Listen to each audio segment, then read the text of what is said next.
बज़ार को गुलिटनी के एपिसोड 3 की शुरुआत में हम लोग किसी को देखते हैं जो कि गेट से बाहर जा रही होती है। तभी वहाँ पर फेट आ जाता है और पूछता है कि वहाँ पर कौन है। ये सुनकर वो लड़की डर जाती है और हम लोग को पता चलता है कि वो लड़की तो रॉक्सी होती है। वह फेट से कहती है कि तुमने मुझे डरा दिया। तो फेट कहते हैं माफ करना, बस आज आप थोड़ी अलग लग रही हो इसलिए मैं आपको पहचान नहीं पाया। क्या आप कैसे में जा रही हो? तो रॉक्सी कहती है कि वैसे तो तुमने मुझे देख ही लिया, तो मैं बता ही देती हूँ कि मैं कहाँ जा रही हूँ। वह उसके कान में कहती है कि मैं टाउन में एक सीक्रेट इंस्पेक्शन करने के लिए जा रही हूँ, प्लीज इसके बारे में किसी को मत बताना। अगर हारू को पता चलेगा कि मैं ऐसे कपड़ों में बाहर गई थी तो वो मुझ पर काफी गुस्सा हो जाएगी। तो फेट कहते हैं ठीक है मैं नहीं बताऊंगा, मैं वापस अपनी ड्यूटी करने के लिए जा रहा हूँ। फेट अब वहाँ से जा ही रहा होता है तभी रॉक्सी उसे रोक लेती है और कहती है कि मुझे एक आइडिया आया, मैं तुम्हें एक टॉप सीक्रेट मिशन दे रही हूँ और वो मिशन है कि तुम्हें मेरे साथ चलना होगा एक बॉडीगार्ड बन के। तो फेट भी मान जाता है और वो उसके साथ टाउन में आता है। वहीं पर रॉक्सी थोड़ी जल्दी से आगे चल रही होती है तो फेट उससे कहते हैं रॉक्सी जरा आराम से चलिए। तभी गेट फेट से कहते हैं कि उसे रॉक्सी कहकर मत बुलाओ नहीं तो लोग उसे पहचान लेंगे।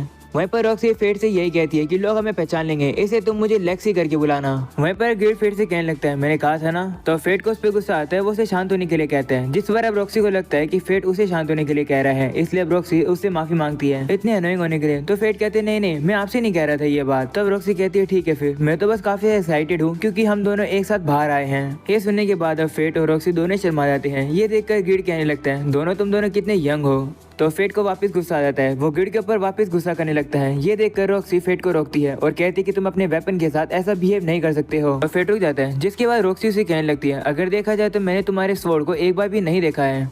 तो फेट घर आ जाता है, वो सोचने लगता है कि रॉक्सी को तो अजीब लगेगा ही क्योंकि मेरे पास तो एक वर्थलेस स्किल है, तो मेरे पास स्वॉर्ड होना कोई नॉर्मल बात तो नहीं है। और तो और मैं रॉक्सी को अपनी गुलिटनी स्किल के बारे में नहीं बता सकता हूँ कि मुझे सोल्स को मारना पड़ता है और अगर मैं वैसा नहीं करूंगा तो या तो मैं भूख से मर जाऊंगा या फिर तो मैं अपना कंट्रोल खो बैठूंगा और सभी लोगों को मारने लगूंगा। फेट अब यही सोच रहा होता है कि मैं रॉक्सी को नहीं बता सकता हूँ, तभी अचानक से उसकी तलवार गिर जाती है। तो अब रॉक्सी उसे पकड़ लेती है और अब उसकी तलवार को देखने लगती है और कहती है कि इसकी तो धार काफी ज्यादा कमजोर है, तुम्हें इसकी मेंटेनेंस करवानी चाहिए। जब हम लोग वापस जाएंगे तो मैं तुम्हें हमारी फैमिली के ब्लैकस्मिथ से मिलवाऊंगी। जिस पर फेट अब उसका शुक्रिया करते हैं और अब वो लोग वापस से आगे बढ़ते हैं।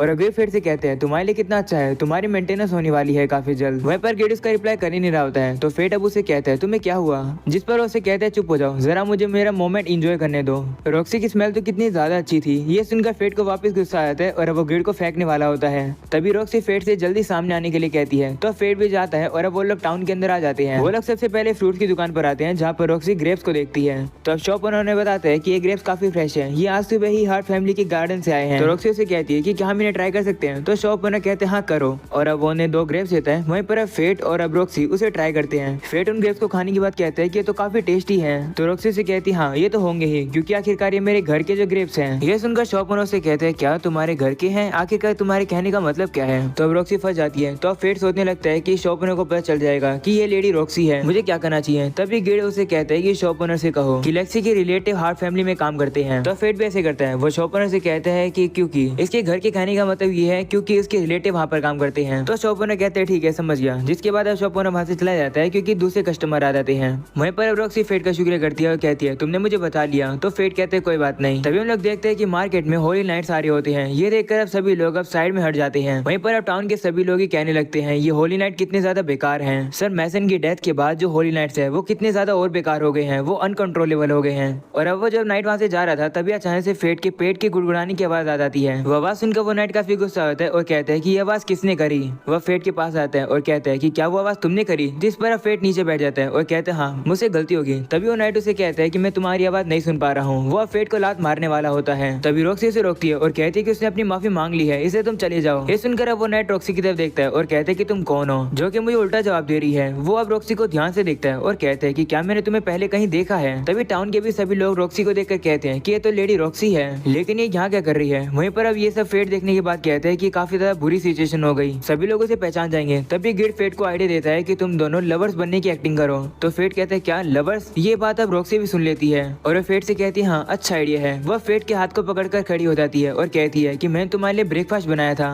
तुमने उसे क्यों नहीं खाया। तो फेट कहते हैं कि तुम्हारा खाना इतना ज्यादा टेस्टी था, खाने का मन ही नहीं किया। ये सुनकर रॉक्सी शर्मा जाती है और वो उसे कहती है कि तुम्हें क्या पागलों वाली बात कर रहे हो। जिसके बाद अब वो दोनों उस नाइट से माफी मांगते हैं और कहते हैं कि हम लोग यहाँ से जा रहे हैं। ऐसा बोलकर वहाँ से चले जाते हैं। वहीं पर अब लोग भी कहने लगते हैं कि ये लेडी रॉक्सी नहीं हो सकती है क्योंकि होली नाइट्स को तो खाना ही नहीं बनाना आता है। और अब इसी के साथ वहाँ पर जितने भी लोग इकट्ठा थे वो वहाँ से चले जाते हैं। वहीं पर रॉक्सी फेट के हाथ को पकड़कर छुपके से अब एक गली के पीछे ले आती है। वो लोग छुपे रहे होते हैं। तभी फेट टेलीपैथी के जरिए रॉक्सी की बात सुन लेता है जो कि मन में कह रही होती है कि मैंने पहले किसी भी लड़के के साथ इस तरीके से हाथ नहीं मिलाया है, मेरा हार्ट काफी तेजी से दौड़ रहा है। ये सुनकर फेट शर्मा जाता है और अब वो उसके हाथ को उसे दूर कर लेता है और उसे माफी मांगता है। तो रॉक्सी उसे कहती है कोई बात नहीं, तुम्हें माफी मांगने की कोई भी जरूरत नहीं है, चलो अब हम लोग आगे चलते हैं। जिसके बाद अब रॉक्सी जब चली जाती है तो फेट अब नीचे बैठ जाता है और कहता है कि लेडी रॉक्सी का बॉडीगार्ड बनना तो कितना ज्यादा मुश्किल है मेरे लिए। जिसके बाद अब रॉक्सी शॉप पर खड़ी होती है तो फेट अब उसके पास आकर कहता है कि क्या तुम्हें कोई चीज अच्छी लगी। जिस पर रॉक्सी कहती है हाँ मुझे ये जेम्स काफी ज्यादा पसंद आए। वो अब शॉप ओनर से कहती है कि ये क्या चीज है, जिस पर शॉप ओनर बताता है कि ये और है, अगर तुम इन्हें तोड़ोगे तो इनके अंदर से और निकल भी सकते हैं और नहीं भी निकल सकते हैं। तभी गेट फेट से कहते हैं कि अगर तुम आइडेंटिफाई स्किल का यूज करोगे तो तुम पता लगा पाओगे कि किस और के अंदर जेम है। तो फेट भी ऐसे करता है और अब उसे एक और के अंदर जेम दिख जाता है। वहीं पर अब रॉक्सी भी एक जेम को उठाकर कहने लगती है कि ये तो कितना ज्यादा खूबसूरत है। उसे देखकर फेट सोचता है कि इस समय पर रॉक्सी बिल्कुल भी होली नाइट नहीं लग रही है, वो बस एक नॉर्मल लड़की ही लग रही है। तभी शॉप ओनर फेट से कहते हैं कि अगर तुम्हारी गर्लफ्रेंड को ये जेम काफी पसंद है तो मैं तुम्हें डिस्काउंट में दे दूंगा।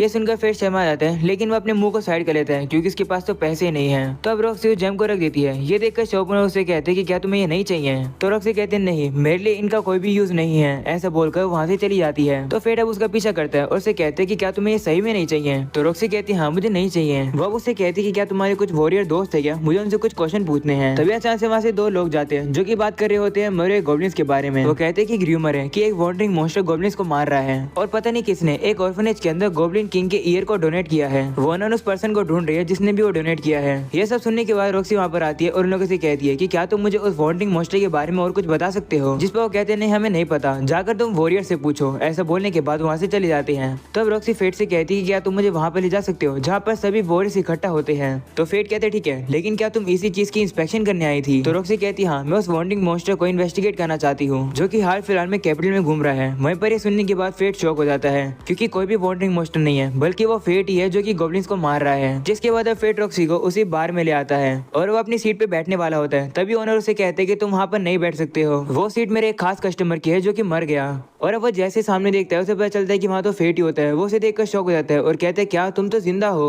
तो फेट उसे कहते हैं हाँ, और अब वो वहाँ बैठ जाता है और वो उसे बताता है कि यह लेक्सी, मैंने न्यू जॉब ली है तो ये उसमें मेरी कोवर्कर है। तो शॉपर उसे कहते हैं मुझे काफी खुशी है कि तुम अपने गर्लफ्रेंड के साथ यहाँ पर आए हो। यह सुनकर रॉक्सी शर्मा जाती है और वो शर्म के मारे ग्लास को ही तोड़ देती है। इस वजह से अब वो ओनर से माफी मांगती है। तो शॉपर उसे कहते हैं कोई बात नहीं, हमारे पास ऐसे वॉरियर्स आते रहते हैं जो कि अपने स्टैट्स को कंट्रोल नहीं कर पाते हैं, और वो ग्लास को तोड़ देते हैं। वहीं पर अब गिट फेट से कहने लगता है मुझे लगता है कि रॉक्सी तुम्हें सही में पसंद करती है। ये सुनने के बाद फेट भी शर्मा जाता है और वो भी ग्लास को तोड़ देता है। ये देखकर गिडो से कहता है इससे पता चलता है कि तुम्हारे स्टैट भी बढ़ गए हैं। जिसके बाद अब वो लोग खाना खाना शुरू करते हैं और वो ओनर से पूछते हैं उसी वॉन्डरिंग मॉन्स्टर के बारे में। तब वो बताते हैं कि एक वॉरियर माउंटेन पर गया था और उसने काफी सारे गॉब्लिन्स की लाश देखी वहाँ पर। वो अब कहते हैं कि इससे बिजनेस भी खराब हो रहा है क्योंकि इस वॉन्डरिंग मॉन्स्टर की वजह से जो वॉरियर्स है वो भी डर रहे हैं और वो एक जगह से दूसरी जगह ट्रैवल नहीं कर पा रहे हैं हंटिंग करने के लिए। ये सुनकर फेट सोचने लगता है कि ये सब मेरी वजह से हो रहा है। तभी हम लोग देखते हैं वहाँ पर वही अंकल आ जाते हैं और वो फेट को देखकर शॉक हो जाते हैं और कहते हैं कि ये तो भूत है। जिसके बाद अब वो अंकल शांत होते हैं और उन लोग को बताते हैं कि दरअसल एक लीच है और लोग मान रहे हैं कि वही वो वॉन्डरिंग मॉन्स्टर है और ये काफी खतरनाक बात है। इसलिए होली नाइट से डिसाइड किया है कि वो लोग उस वॉन्डरिंग मॉन्स्टर से खुद ही डील करेंगे।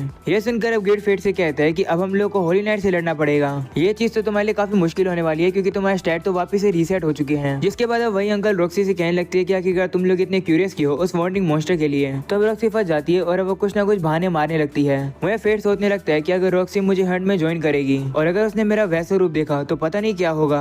तभी अचानक से वहाँ पर कुछ ट्रैवलिंग वॉरियर्स आते हैं जो कि अब बैठकर खाना ऑर्डर करते हैं। लेकिन अब एक बंदा रॉक्सी के पास जाता है और वो उसे छेड़ने लगता है। ये देखकर फेट अब तलवार निकालकर उसे लड़ने के लिए तैयार हो जाता है। लेकिन तभी रॉक्सी अपनी पावर को यूज करके उस बंदे को काफी दूर गिरा देती है। ये देखकर सभी लोग शॉक हो जाते हैं क्योंकि ऐसा अटैक तो सिर्फ होली नाइट ही कर सकते हैं। तब रॉक्सी अपने बालों को खोलती है और सभी लोग पहचान जाते हैं कि वो तो लेडी रॉक्सी है। वहीं पर शॉपर से कहते हैं कि मैं तो तुम्हें पहले पहचान गया था कि तुम कौन हो। रॉक्सी को देखकर वो वॉरियर्स डर जाते हैं और वो उसे माफी मांगते हैं। वो उसे कहते कि अगर तुम्हें हमारे पैसे चाहिए तो तुम ले लो। तब रॉक्सी कहती नहीं, इसे तुम अपने पास रखो। मुझे देखकर काफी ज्यादा दुख हो रहा है कि हमारी ड्यूटी है यहाँ के लोग को प्रोटेक्ट करने की, लेकिन वही लोग अब होली नाइट से डरते हैं। होली नाइट होती है लोग को प्रोटेक्ट करने के लिए। मेरे डैड का सपना था एक ऐसे किंगडम बनाना जहाँ पर सभी लोग खुश रह सके और मेरा भी यही ड्रीम है। ये सुनकर अंकल खड़े हो जाते हैं और उसे कहते हैं कि तुम तो बिल्कुल अपने फादर की तरह ही हो। वहीं पर फेट भी अपने मन में रॉक्सी से कहते हैं कि जब तक आप अपने ड्रीम को पूरा नहीं करोगी तब तक मैं आपको फॉलो करता रहूंगा। जिसके बाद हम लोग देखते हैं कि वो वॉरियर सब रॉक्सी से दोस्ती कर लेते हैं और अब वो उसी के साथ एंजॉय करने लगते हैं। और अब अगले सीन में हम लोग देखते हैं वो लोग ब्लैक स्मिथ के पास आते हैं, जहाँ पर फेट अब गेट को पॉलिश करवा लेता है। गेट भी अब काफी चमक जाता है और अब वो काफी खुश हो जाता है।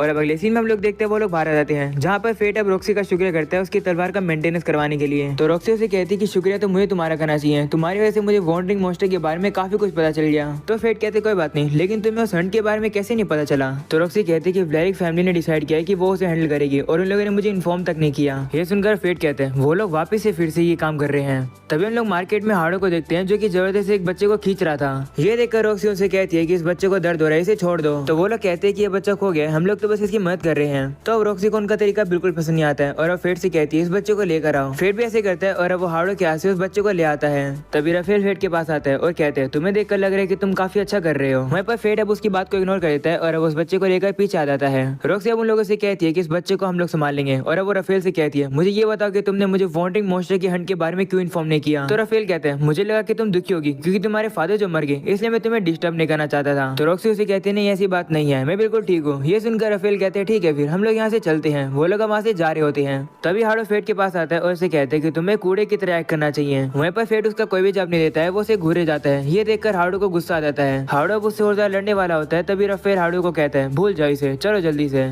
तो अब हाड़ो भी मान जाता है और अब वहाँ से चला जाता है। वहीं पर वो बच्चा कहने लगता है कि मुझे होली नाइट्स बिल्कुल पसंद नहीं है। ये सुनकर रॉक्सी को काफी बुरा लगता है और उस बच्चे से माफी मांगती है। ये सुनकर बच्चा कहता है आप क्यों माफी मांग रही हो। तो रॉक्सी कहती है लगता है तुम मुझे पहचान नहीं पाए। वहीं पर फेट अब उस बच्चे से कहता है कि क्या तुम खो गए हो। जिस पर बच्चा कहता है हाँ मैं अपनी मॉम को ढूंढ नहीं पा रहा हूँ। तो फेट कहते हैं ठीक है हम लोग तुम्हारी मदद करेंगे तुम्हारी मॉम को ढूंढने में। ये सुनकर बच्चा काफी खुश हो जाता है और अब उस बच्चे की मॉम को ढूंढने के लिए आ जाते हैं, लेकिन तभी उन्हें भूख लग जाती है। तो वो लोग अब खाना खाने लगते हैं। तो फेट बताता है कि मेरे साथ भी ऐसा ही हुआ था अब से 5 साल पहले, जब मेरे डैड मर गए थे तो मैं इस कैपिटल में आया था और मैं खो गया था। और उस समय पर मुझे एक होली नाइट ने मदद करी थी, मुझे खाना खिलाया था। पता नहीं वो वाली होली नाइट कहाँ पर है, उसके साथ क्या हुआ होगा। सीना वापस से पहन का आता है, जहाँ पर हम लोग देखते हैं कि वो लोग उस बच्चे की मॉम को नहीं ढूंढ पाए हैं, इसलिए वो बच्चा काफी दुखी होकर अब रोने लगता है। तो रॉक्सी अब उसे चुप कराते हुए कहती चिंता मत करो, आज रात तुम मेरे घर रुक जाना, कल हम तुम्हारी मॉम को वापस ढूंढेंगे। तभी हम लोग देखते हैं कि उस बच्चे की मॉम वहाँ पर आ जाती है। वो देखकर वो बच्चा काफी खुश होता है और अपनी मम्मी को जाकर गले लगा लेता है। और वो बच्चा रॉक्सी और फेट का शुक्रिया करता है। ये देखकर रॉक्सी काफी ज्यादा खुश होती है और वो रोने भी लगती है। उसे देखकर फेट भी शर्माने लगता है और अब वो रॉक्सी से कहते हैं कि मुझे काफी खुशी हुई कि हम लोग उस बच्चे को उसकी मॉम तक पहुंचा पाए। फेट अब रॉक्सी को देख रहा होता है तो रॉक्सी उसे कहती है क्या हुआ। जिस पर फेट कहते हैं कुछ नहीं, मुझे लगता है कि अब हम लोग को वापस जाना चाहिए, नहीं तो हम लोग प्रॉब्लम में फंस जाएंगे। तो रॉक्सी कहती हाँ तुम सही कह रहे हो, हम लोग को वापस चलना चाहिए। और अब अगले सीन में हम लोग देखते हैं वो लोग घर पर वापस जाते हैं, जहाँ पर हारू अब उनके ऊपर काफी ज्यादा गुस्सा होती है। वहीं फेट अब काफी खुश होता है। वो कहता है काश मेरे दिन हमेशा ऐसे अच्छे चलते रहे। जिसके बाद रात हो जाती है। फेट गिड से कहते हैं कि क्या कोई ऐसा तरीका है कि मैं मॉन्स्टर्स को हंट भी कर दूं और रॉक्सी को पता भी ना चले। तो गिड कहते हैं हाँ मेरे दिमाग में एक आइडिया तो है। और अब अगले दिन वो लोग एक शॉप पर आते हैं, जहाँ पर उन लोग को एक मास्क दिखता है। गिड फेट से कहते हैं कि अगर तुम इस मास्क को पहनोगे तो कोई भी तुम्हें पहचान नहीं पाएगा। तो फेट कहता है ये तो बिल्कुल परफेक्ट चीज है, चलो इसे खरीदते हैं। फेट अब उसे खरीदता है। तभी उसकी नजर उसी जेम वाली शॉप पर जाती है। और अब वापस घर आने के बाद फेट रॉक्सी को एक और दे देता है और उसे कहते हैं कि मैं ये आपको शुक्रिया के तौर पे दे रहा हूँ क्योंकि आपने मुझे यहाँ पर काम करने का मौका दिया। मैं काफी लकी हूँ कि आप मुझे अपना फैमिली मेंबर मानती हो। तो रॉक्सी कहती है कोई बात नहीं, मैं भी तुम्हारे साथ काफी खुश हूँ। जिसके बाद वो उस और को खोलती है और अब उसके अंदर से एक काफी प्यारा जेम निकलता है। उसे देखकर रॉक्सी काफी खुश होती है। वो फिर से कहती है कि मैं हमेशा इसे संभाल के रखूंगी। तुम्हें बदले में क्या गिफ्ट चाहिए, क्या मैं तुम्हें जिंदगी भर के लिए मीट दूं या फिर मैं तुम्हारे सोड को और ज्यादा अपग्रेड करवाऊं। तो फेट अब उसे कहते हैं कि आपको मुझे कुछ भी रिटर्न में देने की जरूरत नहीं है। वहीं पर अब रॉक्सी उसे जबरदस्ती करने लगती है और कहती है नहीं तुम्हें कुछ तो लेना पड़ेगा। और अब अगले सीन में हमें सभी होली नाइट्स को दिखाया जाता है जो कि एक साथ बैठे होते हैं। वहीं अब राफेल सभी से कहते हैं चलो अब हम लोग गालिया के एक्सकर्शन के बारे में बात करते हैं। और अब यही हो जाता है ये एपिसोड खत्म। पसंद आया तो लाइक कर देना, चैनल पर नहीं हो तो सब्सक्राइब कर देना। मिलते हैं अगले एपिसोड में, तब तक के लिए बाय बाय।